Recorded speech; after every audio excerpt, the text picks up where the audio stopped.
Hi, this is Dennis Consorti with Politipeeps, and I'm here with Mike Norton. How are you, Mike? Very well, how are you? Doing well, doing well. And we're going to talk about education today. Now, you've got a young daughter. How old is she? And you educate her at home? She's 3 years old. Yes, I do educate her at home. Wonderful. I hear she's going to be a young physicist soon. Well, no, I wouldn't dare force any sort of profession on her. Simply because I'm a physicist doesn't mean that she has to be. All my duty as a father is just to make sure that she's armed with whatever tools she needs to go into whatever direction she wants in life. I was referring to a video that I posted on Facebook, me teaching her algebra, though at least the basics of algebra. That was only because I saw that she had the opening, the potential to actually understand it. So, I mean, me teaching her something that middle schoolers usually learn, and when she's only 3 years old, that's not meant to be anything other than seeing what she wants to do and how far she can actually go, while disconnecting from the statistics, disconnecting from conventional opinions, and just letting her explore, letting her do whatever she wants. And as she shows an interest in math, then by all means, why stop her, you know? Yeah, I agree with all of that. And that brings us to our topic, which is education and the idea that there is educational inequality across ethnic groups. Now, in education, the understanding is that Black people do not have the same outcomes as whites and Asians. And a widely accepted solution to this problem is with the creation of public schools, the busing between different communities, and having different standards of admission to top-tier schools like Harvard, which are more dependent on a person's ethnicity or income level. How would you solve for unfair outcomes in education across ethnic groups? I wouldn't change the standards at all, because it's a matter of deductive reasoning. I would use the standards themselves as the control for solving the problem, and then those universal standards, I would use them as a staging point for reverse engineering what was wrong, which is ultimately going to lead me back to the nature versus nurture argument. So the guiding questions would be, the first, especially from personal experience, are they being abused? And if they're being abused, by whose cultural standards are we judging that abuse? For instance, it's a common comical trope in mainstream African-American culture that you can often see posted in social media groups how they got beat as kids. Many African-Americans laugh about it, like it's some sort of a common theme of endearment. But when in fact, it's been heavily researched that violent parenting of any form greatly inhibits IQ, and IQ directly pertains to, has a direct correlation with people's success in life. Now, there's a lot of contention with IQ statistics. There's a lot of controversy with that, a lot of pushback. But my take as an empiricist is to follow what can be measured. And again, I am Black, and I follow those kinds of statistics. And I understand that within any given statistical population, there are outliers. Right? So you have several factors to take into consideration here. One, do many African-American kids even realize that they're being abused? Right? And I'm not saying by any means, in any way, shape, or form, that all African-American kids are abused. I'm just simply saying that it is, in fact, a common cultural trope for beating, yelling, these things. Right? And two, do the parents even realize by their own standards, because they may not, or even if they do realize, are they humble enough to admit that they are indeed abusing their kids and greatly inhibiting their own children's progress and life potential?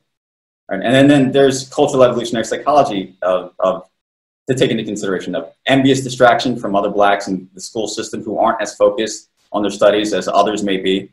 How do they affect the minority of achievers to which, the minority of the minority, the actual outliers to which the statistics wouldn't apply? All right, so how are the Black kids who do have high IQs, or the parental support they need, even if they don't have high IQs, but they have the environment at home, the peaceful, stable environment necessary to focus on their studies? All right, how are those kids being bullied by their more violent and less adapted counterparts, less adapted to Western civilization, right? And then another common belief is that's very common in African American, mainstream African American culture, and I mean to stress the keyword mainstream, because the not all applies to everything that I'm saying right now. How is it a common belief not to trust and feel comfortable around whites in America with complete empathy and consideration for the history of slavery, the 1950s civil rights movement, et cetera, with complete consideration for that history? How does the common belief not to trust and feel comfortable around whites, who tend to be the majority of teachers in the country, psychologically inhibiting them from paying attention or imbibing the lessons of the teacher during class? Or perhaps their fear to ask a question to the white teacher that can make all the difference in whether or not they gain the understanding they need of the material to do well in test. Personal experience. I would have to pretend that I was less intelligent than I was, or less articulate than I was, in my own experiences in Black majority schools. Now, I've been fortunate enough, lucky enough, to have experienced both white majority schools and Black majority schools. And when I went to the Black majority schools, what I experienced was not educational inequality in the sense that, and this is also another theory floating around online, that the educational standards are lower or in such a way that doesn't teach the African American kids, as well as the other minorities in the given districts, doesn't teach them as well, which deliberately sets them up for failure later on in life. I don't agree with that at all. That did not align with my experience whatsoever. When I went to a black majority school in the Lindenwold area of Camden County, New Jersey, it was a cakewalk. I farted and got an A. It was so easy that it counterintuitively harmed me. I started on many things. I mean, I got on the honor roll without even trying, and in many ways, I got bored and I stopped doing homework, and it was just, I felt like I was surrounded by snails, and it wasn't necessarily, again, not all applies. There were absolutely brilliant students that I made great friends with, but I felt, for the vast majority of it, I felt as if the lower educational standards made it easier, in fact, too easy for me to get on honor roll. I felt like I didn't even earn it. I felt like it was given to me. And because of that, I lost respect for the school, I lost respect for the teachers, and I kind of rebelled in a way. But because of that difference in perceptual reality, I would say that the lower educational standards, which do exist, it's not that I deny them, it's that I fully acknowledge that they exist, but those aren't the actual, it's not the system oppressing blacks. Because if it was, with consideration for the fact that we have public libraries and the public school systems libraries, so you have these regular civilian open libraries that are throughout towns and cities, and then you also have the in-school library. And in either one of these locations, they have complete free access to the internet to gain any sort of, to support any sort of education they wish. And you also absolutely have teachers standing by willing to stay after school to help them with whatever it is that they need help with. In most scenarios, I didn't feel at all as if it was the educational inequality that was holding them back. In fact, I felt as if they needed to raise the standards. And at least for people like me, if they had raised the standards, then I would have felt like I belonged. And because I didn't feel like I belonged, and there were a lot of different social variables, such as me having to watch how I stuck my neck out by answering a question that the teacher asked too eloquently or in too articulate of a manner.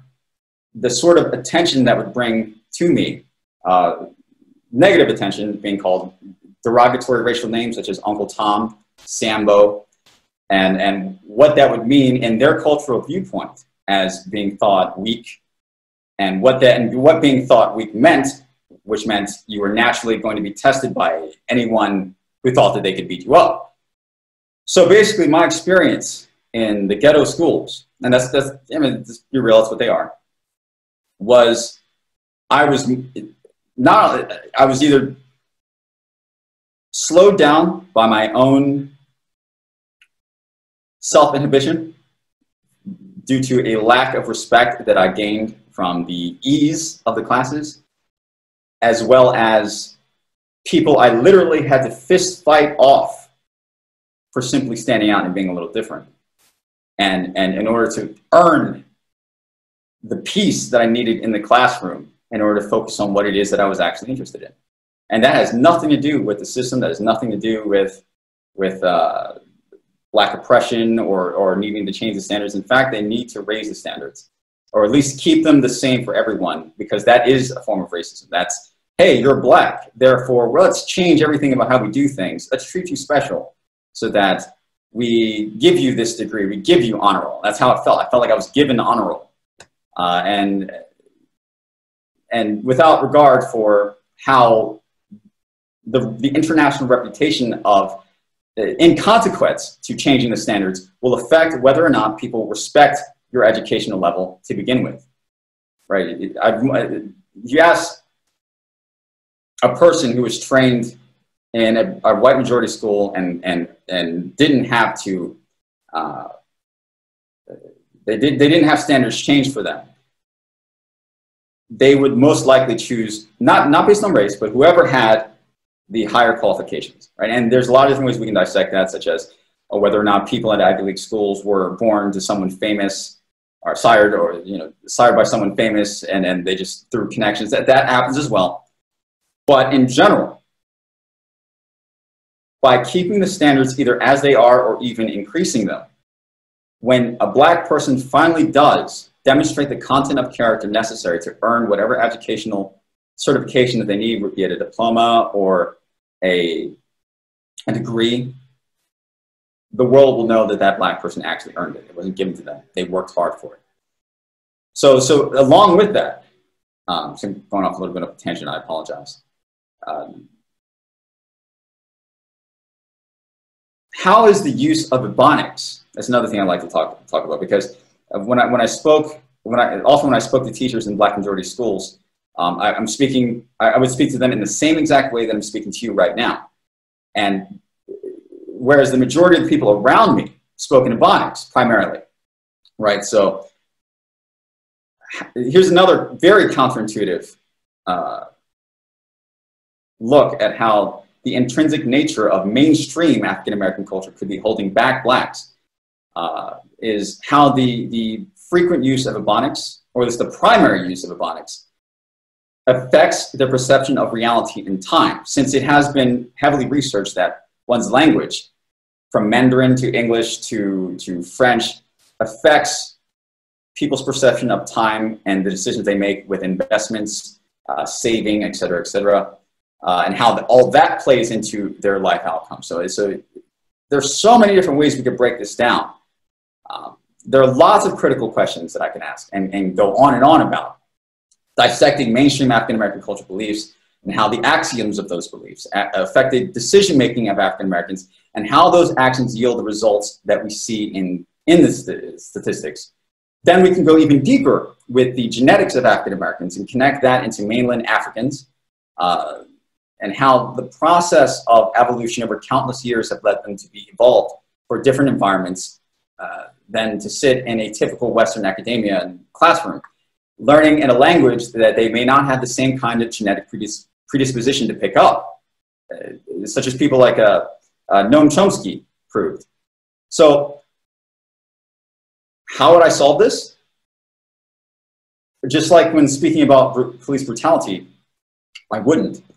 Something like that can only be fixed from the bottom up, not the top down. So for me to claim that I could yield an overall solution, it would be to succeed myself in the same system, meeting universal standards that were not tampered with simply because of my skin color, that I hope would be lower just because of my skin color. And then explain how I did that in my own personal story while recommending the right behavioral changes that need to be made at the individual level. And I stress the word recommending because I respect individual freedom. And only at the individual level that African Americans would have the freedom to follow or not. So that's how I would solve it. I would basically lead by example, beat the hell out of the system, and then tell them how I did it. And then it's up to them to choose whether or not to follow my example or not. Okay, I think you raised a number of really good points there.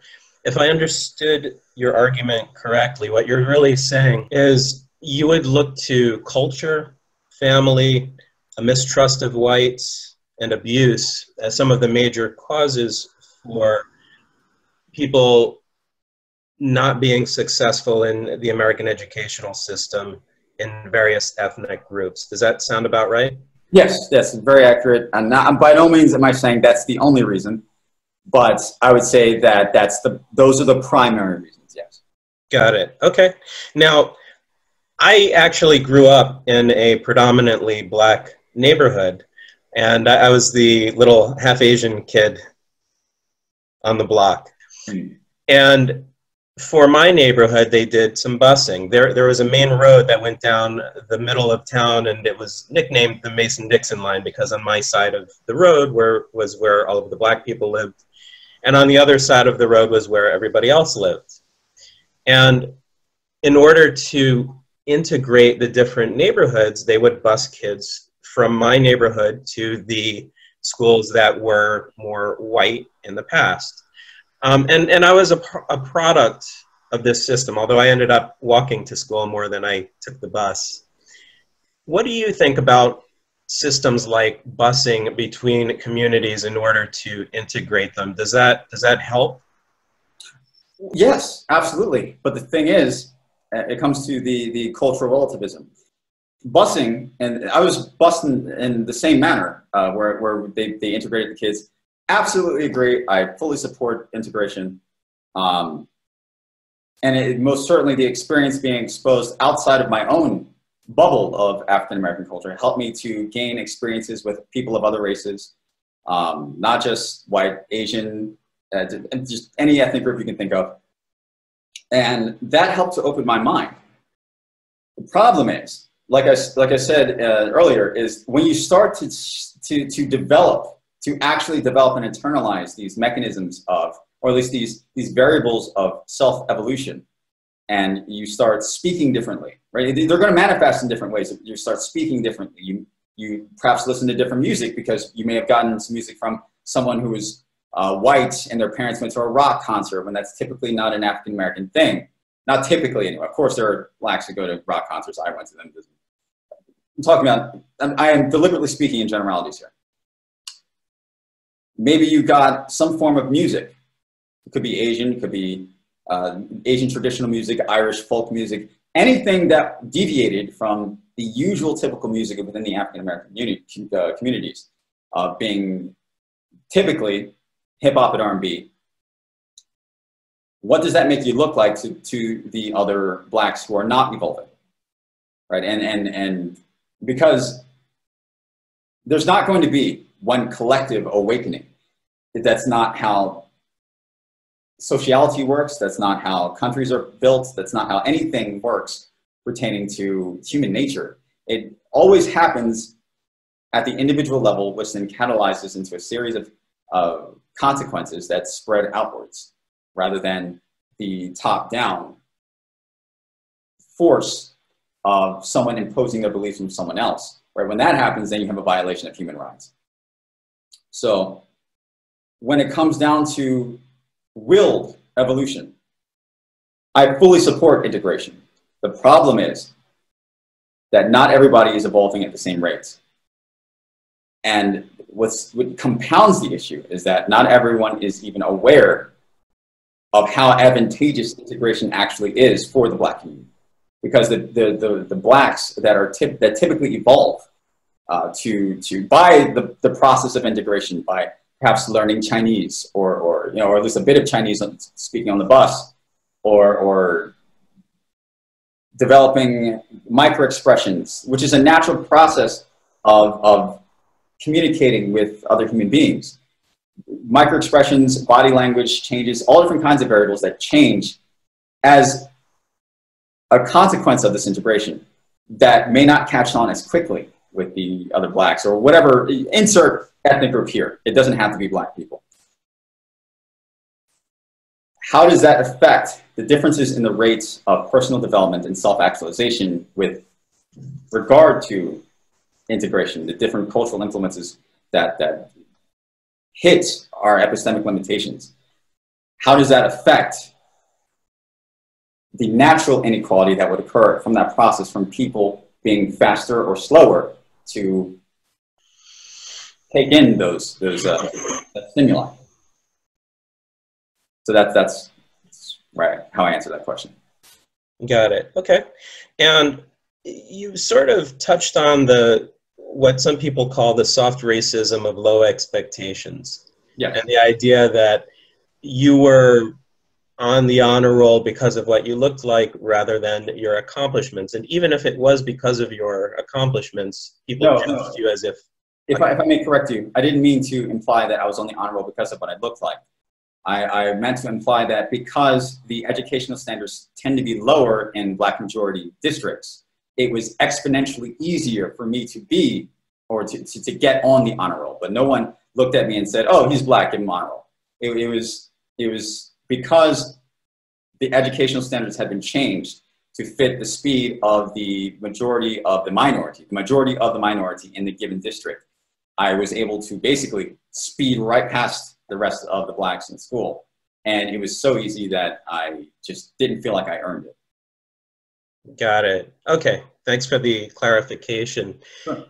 And you touched on another interesting point, which was that it sounds like it felt like to you that the overall standards for that community were lower than the standards in other communities. Yeah. And therefore the integration would help, where people like you who excelled would actually be challenged within that system. Here's my question. Different kids, as you said, develop at different rates. They learn in different ways. Some people are better with their minds, other people are better with their hands, or math or reading or what have you. What are your thoughts on different pathways for different kids based on their different abilities? Well, I would have to give you a very specific answer. I would need an example, like for someone who's better with their hands. How are they better with their hands? So for example, I mean, I would absolutely support, just like in the same exact way I'm teaching my daughter, whatever, I'm giving her fundamental basics within a very warm, comfortable, peaceful environment in the south of Spain. And she's already exhibiting major differences in the average person in the other districts of the average children in the other. I mean, she's 3 years old studying algebra. I mean, and because of that, I would take the same logic of the question and apply it to even my daughter. Right? She learns at a different rate. I would let, for her, and her sake, I think she's better off being homeschooled because of what she's exhibiting as far as her studies. Or if not homeschooled, then some kind of private school, some sort of something other than the mainstream general education. Now, taking that and then applying that to other people that perhaps are not able to learn as quickly, same concept, but something that is different from general education. Now, what that does is set up a conundrum, because at what point do we decide what the universal standards of education, what should they be, right? So what should we teach the people in general public education if one is to support general public education at all? And I think it would be fundamental, general education such as pertaining to business, marketing, what they need to that anyone can use. I'm not talking about gender studies, I'm not talking about I'm talking about simply business, general math courses, selection based on how they perform in the given district, or at least in the given nation, right? And we already have that to a certain degree. We have IQ testing, we have entrance exams for, I mean, we have the different exams. I don't remember exactly what they're called, but as you progress through the grades, they have different, I think CAT tests is what they're called, I don't remember. And that drastically helps how they place you in elementary school to middle school, high school, and so on and so on. So we already have a lot of those in place. It's just, I personally wish that the standards for the differences were universal across the board and based on nothing more than the individual performance of the given students and what their interest, what they show the most strengths in based on their interest. on a case-by-case scenario, completely leaving race and ethnicity out of the equation. Yeah, makes sense. And I'd like to talk about this in much more depth, but we don't have that much time today. So I hope we can bring you back to get into this. I'd love to. Yeah, I think that would be awesome because I've got a million questions. But for now, how do people find you online? They can visit nortonsmind.com. And on nortonsmind.com, there are links to the 2 primary social media pages that I use, with Facebook and YouTube. Awesome, good stuff. All right, this is Dennis with PolitiPeeps. Make sure that you like, share, and subscribe, and click the bell icon to get notifications.